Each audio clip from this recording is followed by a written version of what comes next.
Hello everyone, my name is Mrs. Mariam Farid. Today we are going to cover chapter 5 in our novel, A Tale of Two Cities for Third Prep. After what happened in chapter 4, let's read from the presentation, slide 2. 4 months later, Mr. Lorry, now a trusted friend of the Manette family, arrives at Dr. Manette's home. Of course, every now and then you can find Mr. Lorry visiting his friend Dr. Manette. Finding Manette and his daughter not at home, he converses with Miss Pross, the nurse.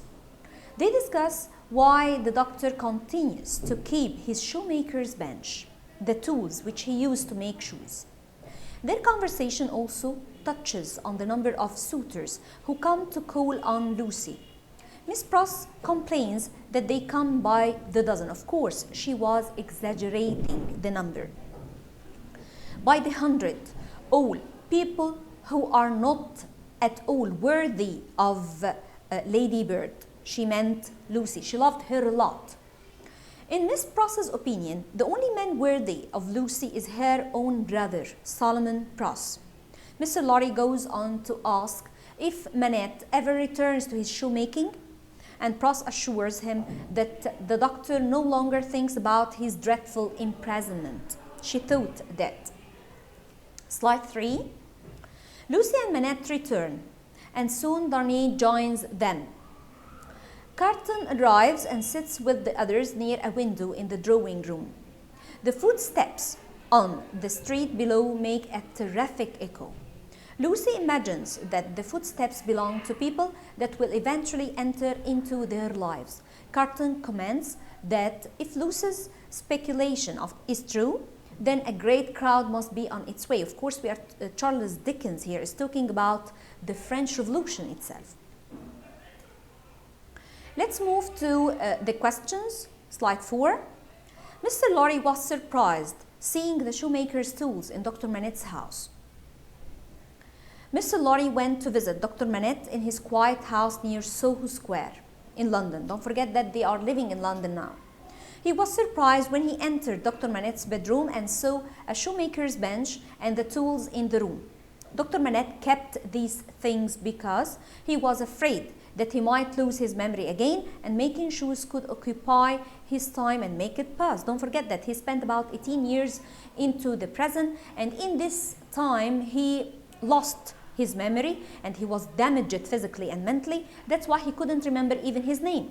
He feared that this case would return again and he would lose his memory again. That's why he kept all these tools in case something like this happened. Slide 5. What sometimes happened to Dr. Manette in the middle of the night? How did Lucy react to his behavior? Dr. Manette quite often got up in the middle of the night and walked up and down his room. Lucy knew by then that his mind was walking up and down in the old prison. Yes, sometimes he may feel that he was still in prison. He did the same as he used to do while he was in the prison. She hurried to him. In this case, she hurried to him, and they went on together, walking up and down until her love and company brought him to himself and he became calmer. That's how she recalled him to life, by using her love and care. After recovering, he would never say a word about it, and Lucy found it best not to hint at it to him, as to forget this. The last slide, question 3. Shall we ever see such a night again together? Comment. Mr. Lorry said these words to Darnay and Carton while they were leaving Dr. Manette's house after this great storm. Dickens hints, the author, the writer himself, that they will see a worse night than that night during the Revolution, of course. There was a storm which will be the French Revolution, which will affect their lives. The sound of rain sounded as an echo of the footsteps of people who will come into their lives. All of this, we are talking about the French Revolution. The last question 4. What do the echoing footsteps stand for? The echoing footsteps stand for the people who would come into the lives of everyone that was present at tea time in the house of Dr. Manette.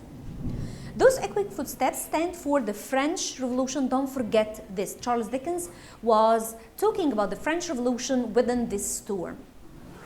Thanks a lot for your great attention for today, and goodbye.